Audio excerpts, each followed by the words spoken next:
지난 주일 설교 때 우리는 심판대 앞에 설 것을 말씀드렸습니다. 예수 믿는 우리에게도 심판이 있다는 것을 말씀드렸습니다. 사도 바울도 이것을 분명히 합니다. 우리가 다 하나님의 심판대 앞에 설 것을 말씀하는데 로마서 14장 10절에 보면 형제를 비판하지 말라라는 말씀을 전하면서 이렇게 이야기합니다. 네가 어찌하여 네 형제를 비판하느냐, 어찌하여 네 형제를 업신 여기느냐 하면서 우리가 다 한 사람도 예외 없이 우리가 다 하나님의 심판대 앞에 서리라라고 말씀합니다. 그리고 고린도후서 5장 10절에는 이렇게 말합니다. 이는 우리가 다 반드시, 여기에선 한 가지가 더 강조되었죠. 우리가 다 반드시 그리스도의 심판대 앞에 나타나게 되어 각각 선악간에 그 몸으로 행한 것을 따라 받으려 함이라라고 말씀합니다. 여기에서 두 가지 사실이 분명해집니다. 우리가 인정하지 않을 수 없는 두 가지 사실, 믿음으로 구원받는 것이 전부가 아니다. 믿음으로 구원받는 것으로 끝나는 것이 아니라 구원받은 우리도 어디에 서야 한다? 그리스도의 심판대 앞에 서야 한다라고 말씀하는 것이죠. 그리고 또 한 가지 중요한 것은 이겁니다. 그 심판의 기준입니다. 우리가 심판대 앞에 서는데 그 심판을 받는 기준은 행함입니다. 행함. 그러니까 구원은 믿음으로 받지만 심판은 행함으로 받는 겁니다. 믿는 우리에게 행함이 필요한 것은 구원받기 위함이 아니라 심판이 있기 때문입니다. 그 행함은 사도 바울이 말하는 것처럼 각각 선악간에 그 몸으로 행한 것을 따라, 특히 무엇으로 행한 것? 몸으로 행한 것. 그러니까 우리가 삶으로 보여지는 것들이 바로 심판의 기준이 되는 겁니다. 그렇다면 여러분은 자신이 있으십니까? 심판대 앞에 설 자신이 있으십니까? 그런데 요한은 좀 더 다른 이야기를 합니다. 우리가 요한 복음을 읽어보면 믿는 자들은 심판을 받지 않는 것으로 표현된 구절들을 만납니다. 그래서 심판이 없을 거라고 생각하게 되는데 요한복음 3장 17절에 사도 요한은 이렇게 기록합니다. 하나님이 그 아들을 세상에 보내신 것은 세상을 심판하려 하심이 아니요 그로 말미암아 세상이 구원을 받게 하려 하심이라. 하나님이 그 아들 예수 그리스도를 이 세상에 우리에게 보내신 것은 우리가 심판을 받게 하려 하는 것이 아니라 예수님으로 말미암아 구원을 받게 하려는 것이라. 그러니까 심판을 받지 않게 하는 것이 주님이 오신 목적이기 때문에 심판을 받지 않는 것을 분명하게 선언합니다. 그리고 요한복음 3장 18절에서는 더 분명히 얘기합니다. 그를 믿는 자는 심판을 받지 아니하는 것이요. 예수를 믿는 자는 심판을 받지 않는다. 그런데 이것이 요한의 말만 아니라 예수님도 분명하게 선언합니다. 요한복음 5장 24절 예수님이 말씀하시죠. 내가 진실로 진실로 너희에게 이르노니 내 말을 듣고 예수님의 말을 받아들이고 또 나 보내신 이를 믿는 자는 영생을 얻었고 그리고 심판에 이르지 아니하나니. 그러니까 영생을 얻을 게 아닙니다. 이미 우리는 영생을 얻었고, 그러니까 믿는 자는 이미 영생을 얻은 겁니다. 그리고 심판에 이르지 않습니다. 사망에서 생명으로 옮겼느니라. 그러면 우리는 심판을 받지 않아야 맞는 것 아닌가. 그런데 사도 바울의 말과 사도 요한의 말이 다르잖아요. 이것은 하나님께서 사도 요한을 통해서 주신 또 말씀하시는 심판은 사도 바울이 말하는 심판과 다른 것이기 때문입니다. 그러니까 심판의 목적이나 심판의 이유가 다른 겁니다. 그러니까 요한이 말하는 심판은 예수 믿지 않는 자들, 예수님의 말씀을 받아들이지 않고 예수 그리스도를 영접하지 않는 이들, 예수님을 믿지 않는 자들이 받을 심판입니다. 악한 자들이 받을 심판입니다. 하나님을 대적하는 자들이 받을 심판을 사도 요한은 말하는 겁니다. 그래서 그 심판은 목적이 뭐요? 형벌입니다. 형벌. 죄의 삭은 사망이고 그 이후에는 심판이 있는데 그 죄에 대한 형벌, 믿지 않는 죄, 예수 그리스도를 거부하는 죄, 그것에 대한 형벌이 요한이 말하는 형벌입니다. 그래서 베드로후서 3장 7절에는 심판을 이렇게 표현합니다. 심판과 멸망의 날로 표현합니다. 그러니까 믿지 않는 자들이 받는 심판은 멸망하는 심판입니다. 그래서 그 심판의 날이 무슨 날입니까? 멸망의 날.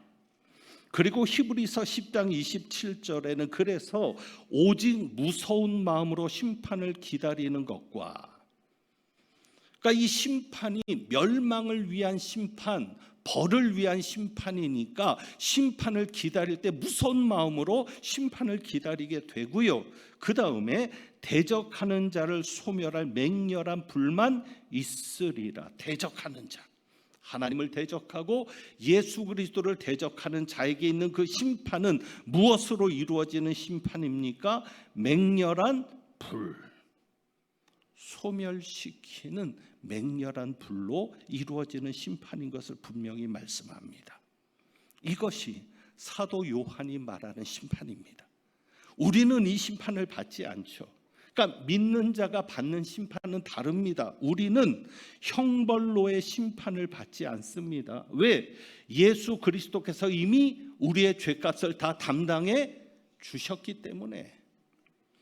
그러니까 우리는 형벌로서 심판을 받지 않고 사망이 없습니다. 이미 사망에서 생명으로 옮겨졌으니까, 이미 영생을 얻었으니까 사망을 위한 심판, 멸망을 위한 심판은 우리에게 없습니다. 더욱이 불심판, 우리를 소멸시키는 불심판은 없는 겁니다.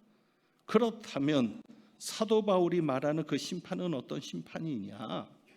우리 믿는 자가 다 심판대 앞에 서게 되는데 그때 받는 심판은 상급을 위한 심판인 겁니다. 오늘 말씀의 제목처럼 상주심이 목적인 심판이죠. 그래서 요한일서 4장 17절에 말씀하는 것처럼 심판날에 우리는 무엇을 가질 수 있습니까? 담대함을 가질 수 있는 겁니다. 심판이 없기 때문이 아니라 그 심판은 무엇을 위한 심판이니까? 상급을 위한 심판이니까. 그러니까 행한 대로 갚으리라, 행한 대로 우리에게 상급으로 갚아주실 때 그 행함은 무엇을 위한 행함인 거예요? 상을 주시기 위한 행함인 거예요.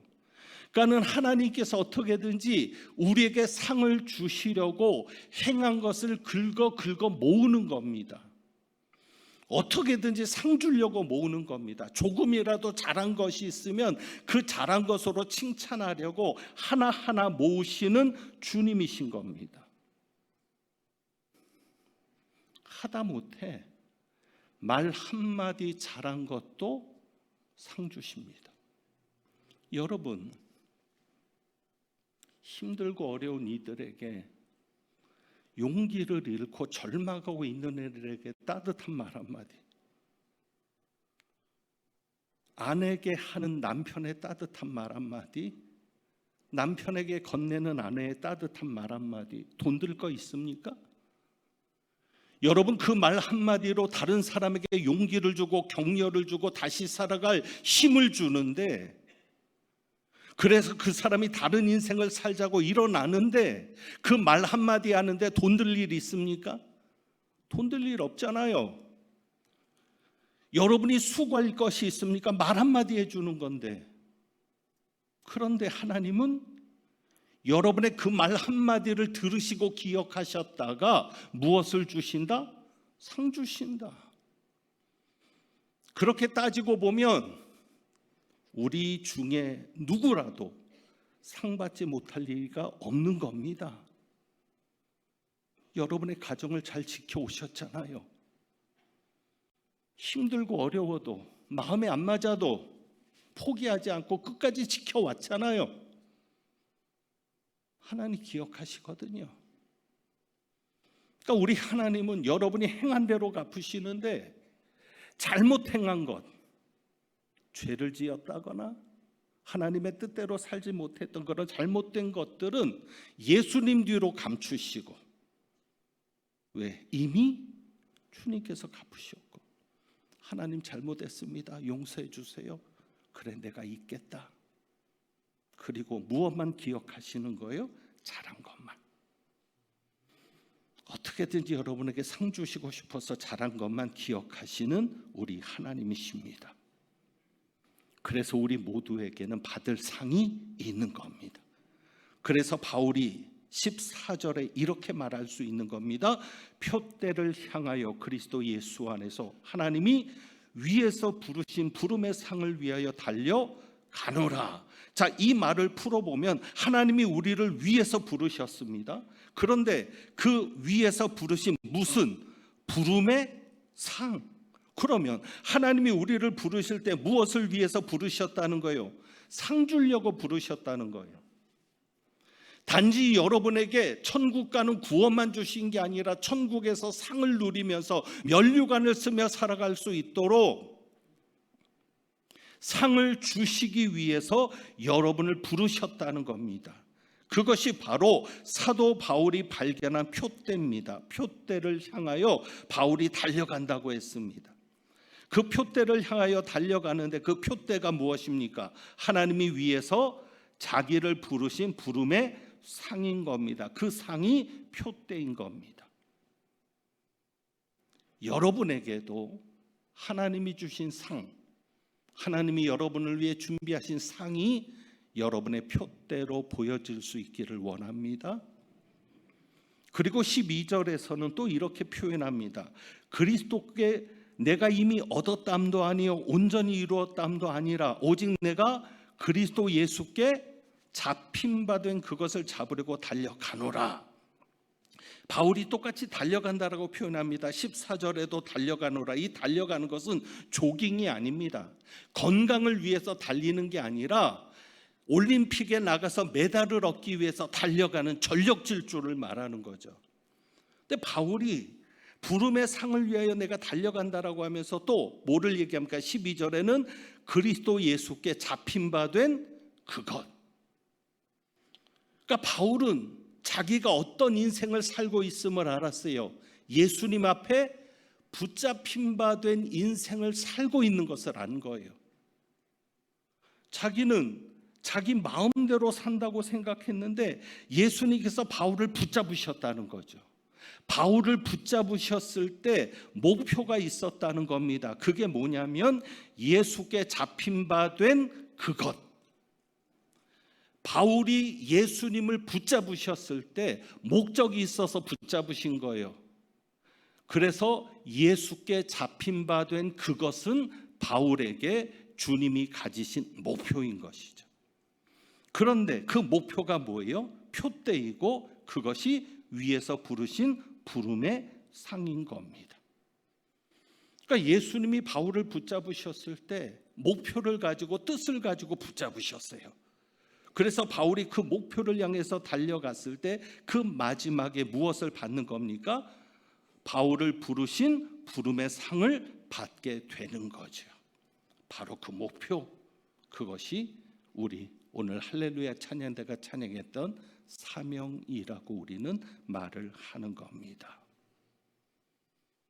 여러분에게도 예수님께 잡힌 바 된 그것이 있습니다. 제가 지난번 설교 때 이 컵을 가지고 설교를 했죠.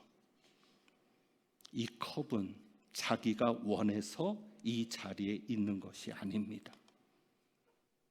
내가 이 컵을 붙잡아서 내가 원하는 자리에 둔 겁니다. 제가 팔을 뻗어서 언제든지 잡을 수 있는 자리. 왜? 그래야 목마를 때 목마름을 해결하고, 이 목마름이 해결돼야 말이 새나가지 않기 때문에. 입술이 마르면 말이 잘 안 나오거든요. 그래서 마시는 거거든요. 그러니까 이 컵은 자기가 여기 있고 싶어서 있은 게 아니라 제가 붙잡아서 여기에 둔 겁니다. 여러분은 어디 있습니까? 여러분이 지금 있는 이 자리, 이 예배 자리조차도 여러분이 나오고 싶어서 나온 게 아닙니다. 지난주에 못 나오고 오늘 나오신 분도 있겠죠. 오늘 여러분이 의지를 가지고 나온 것 같지만 예수님이 붙잡으셔서 이 자리에 두신 겁니다. 여러분은 누구의 남편으로, 누구의 아내로 살아가시죠? 누구의 자식으로, 누구의 부모로 살아갑니다. 여러분이 선택한 게 아닙니다. 주님이 바울을 붙잡으시듯 여러분을 붙잡으셔서 그 자리에 두신 겁니다. 여러분의 직장도 마찬가지입니다. 내가 이력서를 내고 내가 면접을 보고 내가 지원한 것 같지만 주님이 여러분을 붙잡으셔서 거기에 두신 겁니다. 그렇다면 주님의 뜻이 있는 겁니다. 나는 불만족스럽죠. 하나님 왜 이 자리입니까? 하나님 왜 여기입니까? 다른 데 아닙니까? 그러나 지금 있는 이 자리, 지금 여러분이 감당할 그 일들, 그것은 다 주님이 여러분을 붙잡으신 증거입니다. 어제 광복절이었습니다. 왜 우리는 대한민국 국민으로 태어나야 했습니까? 그 당시에 조선에서 태어나지 않았다면 일제강점기 동안 그 무수한 핍박과 빼앗김과 포갑을 견디지 않아도 되었을 텐데 왜 그래야 했습니까? 그런데 여러분 아세요? 하나님이 대한민국 국민으로 태어나게 하셔서 일제강점기 동안 하나님이 그곳에 두셔서 기도하게 하신 이들이 있었고, 독립을 위해 희생하고 헌신하던 이들이 있었기 때문에 광복은 정말 생각지도 않은 때에 생각지도 않은 방법으로 온 겁니다. 누가 해방될 것을 짐작이나 했습니까? 못했습니다. 그런데 그렇게 될 수 있었던 것은 대한민국 국민으로 나게 하셔서 조선 사람으로, 고요한 아침의 나라인 조선 사람으로 태어나게 하도록 하나님이 붙잡으셔서 거기에 두셨기 때문입니다. 여러분, 우리도 마찬가지입니다. 왜 대한민국입니까? 미국 사람으로 태어났으면 영어를 배울 고생 안 해도 되는데, 어느 나라가 또 당당한데, 그러나 하나님께서 붙잡으셔서 거기에 두신 겁니다. 여러분의 자리. 그렇다면 왜 하나님께서 나를 여기에 두셨습니까? 라고 그 뜻을 발견하실 수 있어야 합니다. 하나님이 보여주신 표대, 여러분을 왜 부르셨는지 그 부르심, 그리고 그 부르심 끝에는 무엇이 있다는 겁니까? 상급이 있다는 겁니다. 그것을 여러분이 보시면서 발견하시면서 그 목표를 향해 달려가셔야 합니다. 그래서 바울이 보았던 것은 오직 하나입니다. 그것이 무엇입니까? 14절 말씀, 하나님이 위에서 부르신 부름의 상. 오직 바울은 그것만을 바라보고 살았습니다. 아무리 환경이 어려워도, 아무리 내가 겪는 어려운 문제가 있어도 그 문제 앞에, 그 환경 앞에 지지 않고 위를 보며 살았는데, 그 위에는 무엇이 있어요? 나를 부르신 부름의 상. 그래서 견딜 수 있었던 겁니다. 하나님은 모세를 통해서도 그것을 분명하게 우리에게 보여주십니다. 히브리서 11장 26절에 보면 모세는 기적과도 같은 방법으로 애굽의 왕자가 되었습니다. 그런데 모세는 그리스도를 위하여 받는 능욕을 애굽의 모든 보화보다 더 큰 재물로 여겼다라고 말합니다. 그러면서 그 이유를 얘기하죠. 이는 상 주심을 바라봄이라. 우리도 그렇게 살아야 합니다. 여러분에게 상급을 준비하시는 주님, 상 주시는 그 주님을 바라보면서 여러분도 살아갈 수 있기를 원합니다. 여러분이 어떤 일을 한다면 그 일은 명예 때문에 하는 일이 되어서는 안 됩니다. 특별히 여러분의 이익 때문에 하는 일이 되어서는 안 됩니다. 이익에 휘둘리면 안 됩니다. 오직 무엇? 왜 하나님께서 내게 이 일을 맡기셨는지, 그것은 무엇을 위해서 맡기셨다? 너에게 상을 주고 싶어서. 네가 일만 잘 감당해 준다면 내가 너에게 상을 줄 것이다 라고, 그 주님의 그 마음을 여러분들이 생각하시면서 상급을 위해서 그 일을 감당할 수 있기를 원합니다. 그것이 바로 하나님께서 여러분을 부르신 부름의 상입니다. 그래서 여러분이 하나님이 부르신 그 부름에 맞게 그 일을 감당해 갔을 때, 어떤 일이든지 하나님이 계획하시는 그 뜻에 맞게 여러분이 그 일을 감당했을 때 여러분은 상급을 받게 될 겁니다. 그러므로 우리는 다른 것을 계산하지 않습니다. 어떤 일을 할 때 다른 계산이 필요 없습니다. 오직 한 가지만 생각합니다. 하나님의 뜻이 무엇이냐? 하나님의 뜻이 무엇이냐? 하나님의 부르심이 지금 여기에 있느냐? 오직 그것만 생각합니다. 그래서 오늘 바울의 말씀을 보면 하나님이 여러분을 부르실 때 이미 정한 상이 있다는 겁니다.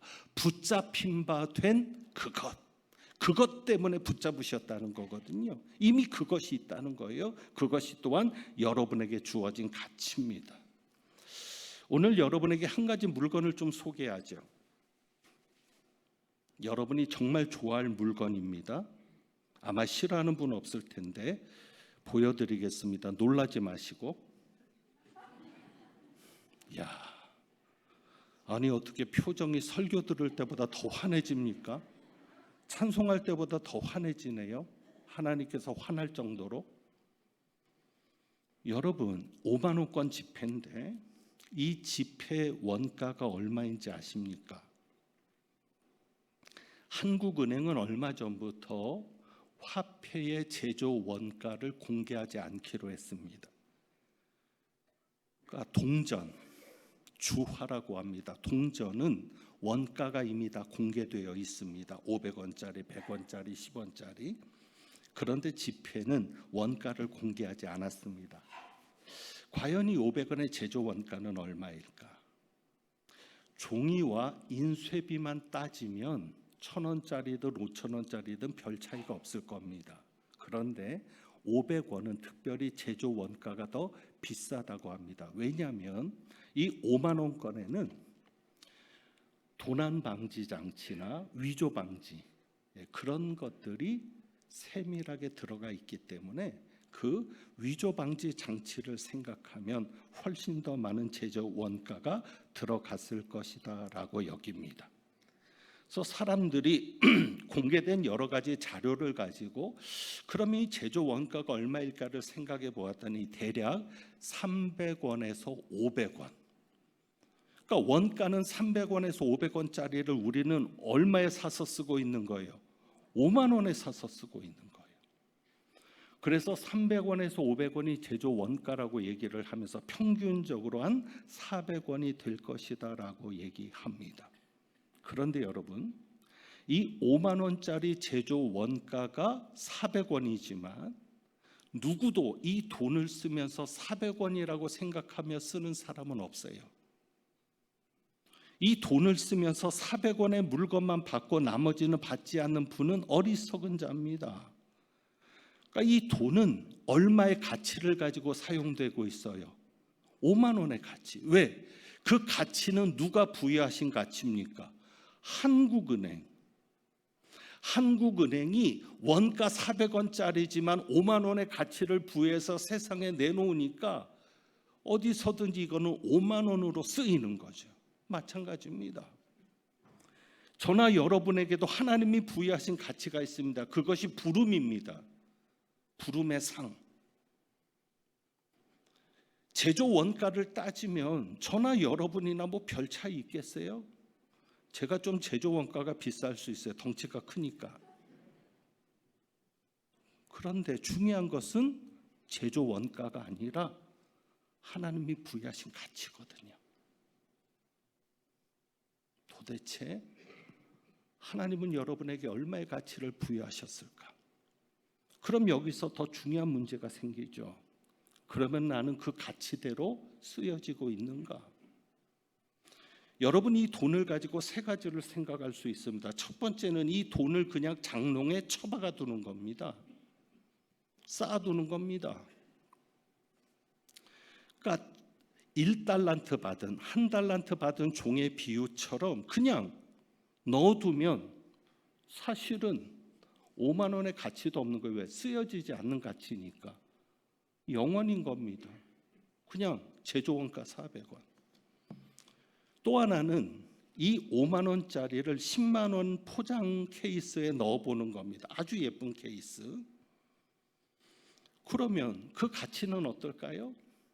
케이스에 넣어서 뒀는데 이것이 어찌 보면 우리들의 부족한 모습, 타락한 모습이죠. 왜? 이 5만 원짜리가 10만 원짜리 포장지에 있으니까 착각하는 겁니다. 내가 10만 원 이상의 가치가 된 것처럼. 그게 우리의 착각이거든요. 포장을 잘하면 나의 가치가 높아진다고 생각하는 거예요. 학벌, 문벌, 아니면 집안 배경, 아니면 인맥, 아니면 권력.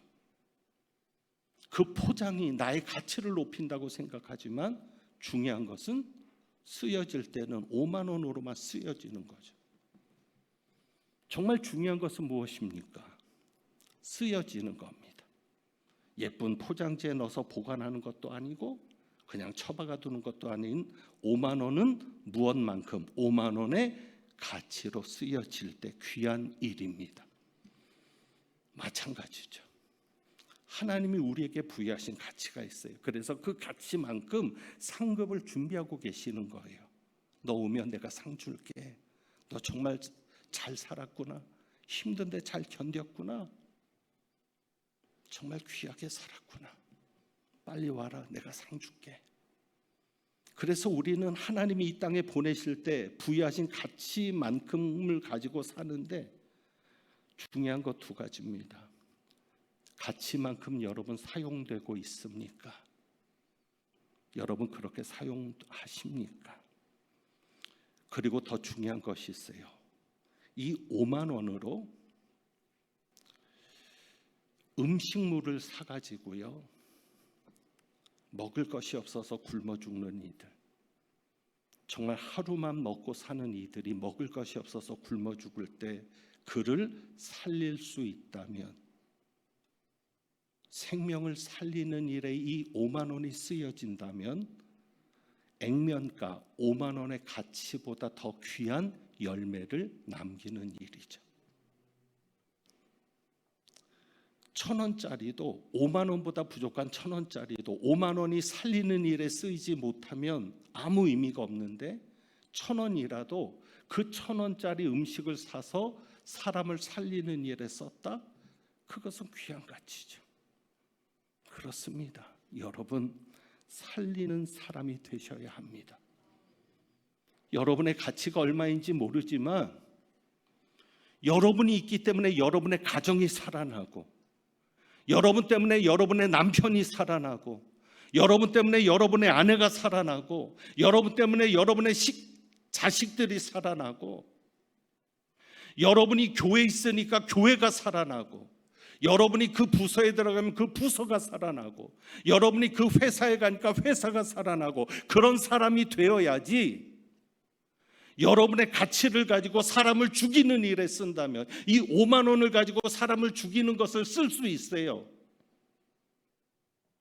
누구는 그 5만 원으로 살리는 일에 쓰지만 누구는 그 5만 원을 가지고 사람을 해치는 것을 사서 쓸 수 있거든요. 하나님이 여러분에게 주신 가치가 있는데 사람을 죽이는 일에 쓰지 말고 여러분이 있으면 살아나야 할 것 아닙니까? 살리는 일에 쓰여지기를 축복합니다. 그럴 때 잘했다. 착하고 충성된 종아, 네가 작은 일에 충성했는데, 작은 일이 뭐예요? 내게 아무 유익이 없는 일, 작은 일이잖아요.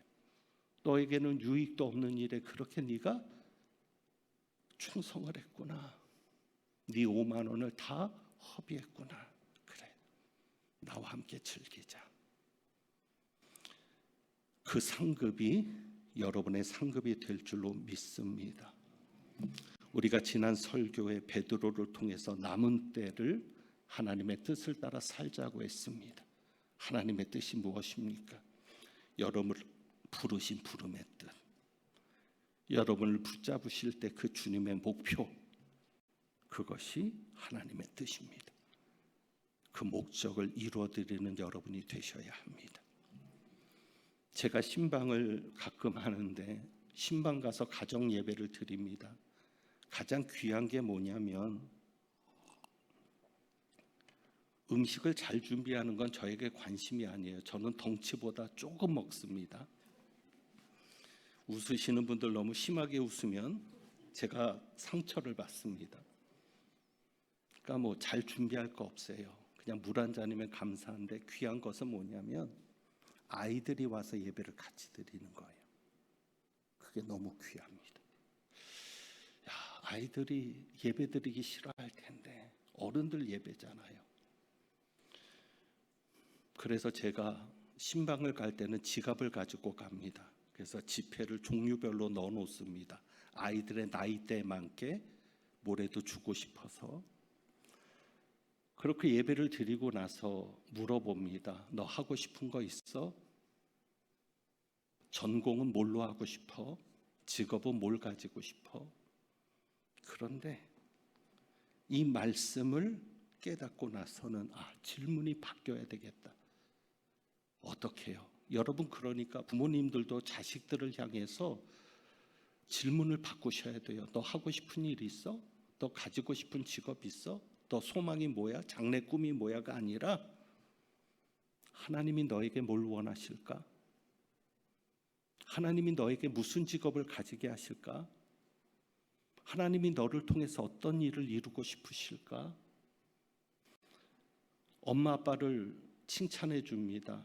당연하죠. 너무 좋은 엄마 아빠를 뒀으니까. 네 엄마 아빠는 세상에서 최고인 엄마 아빠야. 어디 가도 너희 엄마 아빠 같은 사람 없어. 넌 정말 복된 아이야. 넌 정말 감사해야 돼. 그런데 하나님께서 왜 이렇게 좋은 엄마 아빠를 만나게 하셔서 믿음의 가정에서 너를 자라게 하실까? 하나님의 계획이 뭘까? 이해되시죠? 우리 아이가 원하는 게 아니라 하나님께서 우리 아이에게 원하시는 것. 여러분의 관점도 바꾸셔야 합니다. 내가 원하는 게 아니라 하나님이 내게 원하시는 것. 책 제목만 소개하고 마칩니다. 어느 선교사분의 책 제목이 제게 충격이었습니다. 이런 제목입니다. 녹슬지 않고 닳아 없어지길 원합니다. 녹슬지 않고, 그냥 내버려 두면 녹슬지 않아요.